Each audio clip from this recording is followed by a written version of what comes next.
I've heard there was a secret chord that David played, and it pleased the Lord. But you don't really care for music, do ya?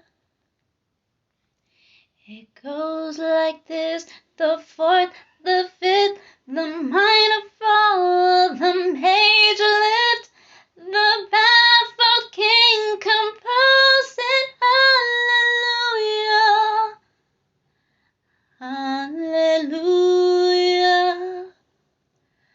hallelujah, hallelujah, hallelujah.